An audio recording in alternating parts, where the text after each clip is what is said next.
Wali abdi, hadisnya qudsi, wali abdi, kalau hambaku benar salatnya sampai kalimat ini, masalah, apapun yang dia minta sekarang, aku akan kabulkan. Aku akan kabulkan.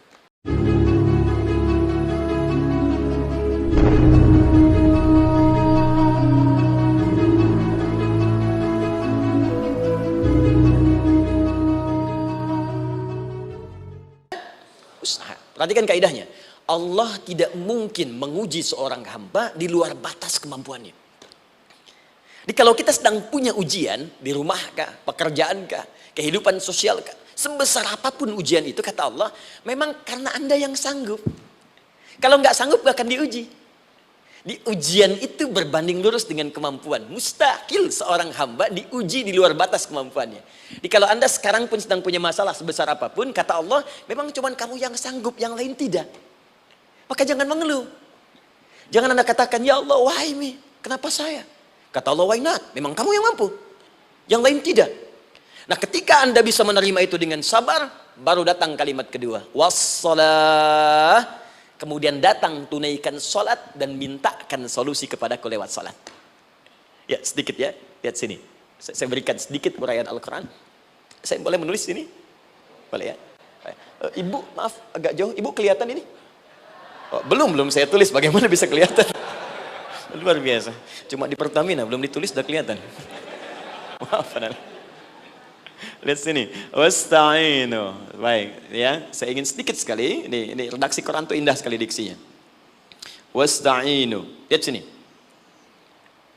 Kata Allah, jika Anda punya persoalan dalam hidup, maka mintakan solusi.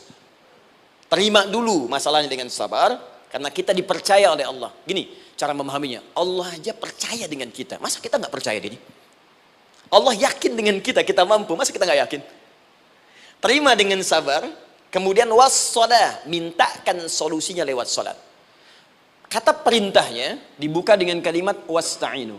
Kalau kita ingin rubah kata perintah ini, fi'il amr, ingin dirubah ke dalam bentuk permohonan, minta, maka rubah kalimatnya menjadi nasta'in. Lihat, nasta'in.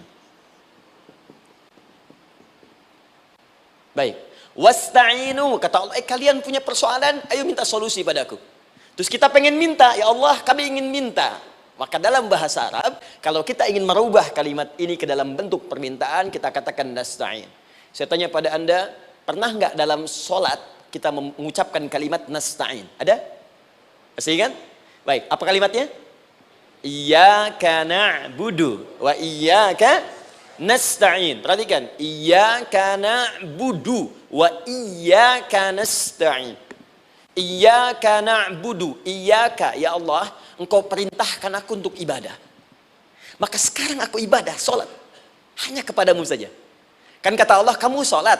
Terus kita katakan, iyyaka na'budu. Sekarang kami sholat, ya Allah. Nama lain sholat itu ibadah. Kalau kita ibadah, na'budu. Dari mana tahunya nama lain sholat ibadah? Quran surah ke-20 ayat ke-14.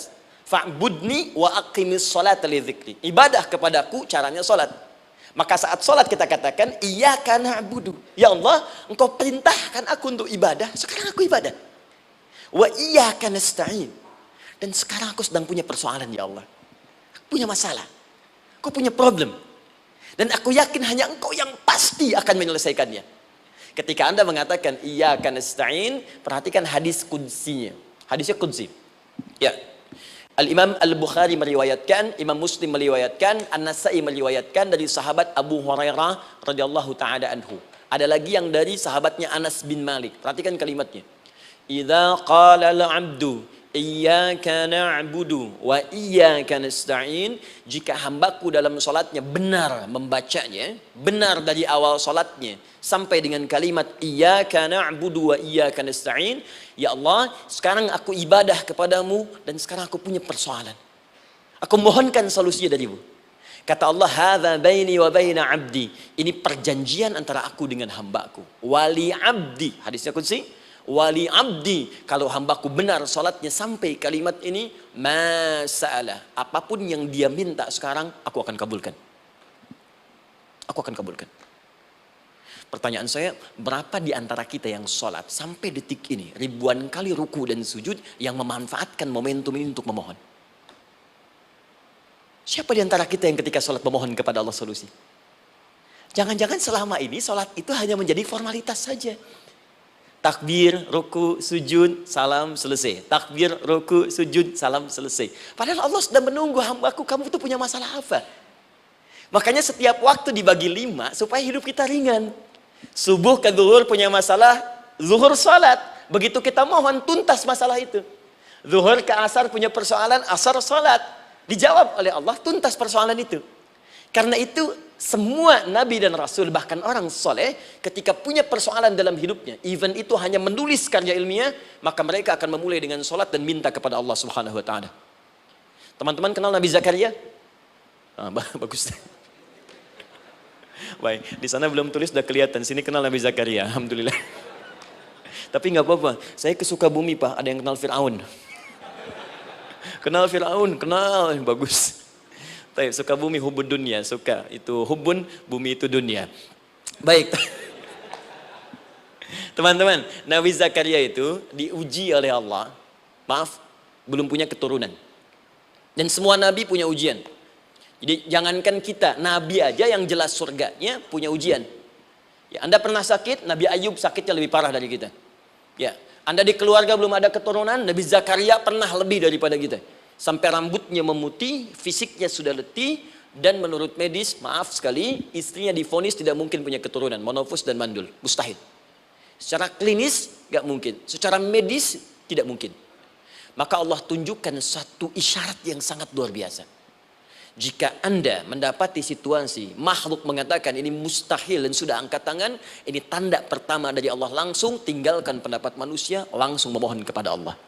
Maka turunlah beritanya di Quran surah ketiga Ali Imran ayat 38 sampai 39. Paling kanan sebelah atas di mushaf. Sekarang perhatikan kalimatnya, saya mau sambungkan dengan Al-Fatihah tadi. Hunalika da'a Zakaria rabbah.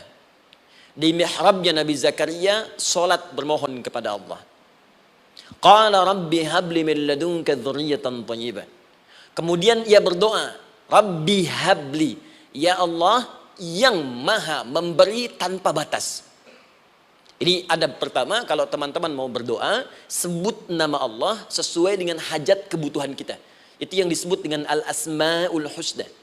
Di asma'ul husna itu bukan nama-nama indah yang sekedar dihafal, bukan. Tapi nama yang diberikan oleh Allah sesuai dengan kebutuhan hidup kita. Dalilnya Quran surah ke-17 ayat 110. Ya, paling kanan sebelah atas di mushaf, ke pertengahan. Ya, kata Allah, "Qulid Allah." Jika Anda punya persoalan, sebut nama Allah. Allah Awir Rahman atau Ar-Rahman. Ayyamma tad'u, tapi kalau Anda ingin spesifik meminta, falahul asmaul husna. Pilih nama Allah, ia punya nama-nama yang indah sesuai kebutuhan kita. Jadi kalau teman-teman misalnya minta kelancaran rezeki, sebut ya Allah ya Razzaq. Anak mau ujian, ya Allah ya Al-Alim. Di proyek misalnya ada hambatan, ada gangguan, ya Allah ya Al-Jabbar, ya Al-Malik. Ingin mudah mengatasi ujian, ya Allah ya Sabar. Minta. Ya, jangan semuanya disebutkan, nanti jadi beban. Ya Allahumma ya Rahman, ya Al-Malik, ya Al-Quddus, ya Sabar, gitu kan? Yang tadinya nggak punya masalah, jadi punya masalah, gitu kan? Pilih salah satu. Nah, jika Anda ingin memohon pada satu hal yang mustahil menurut manusia, maka minta dengan menyebut nama Allah yang memberi tanpa batas, mustahil di dalamnya.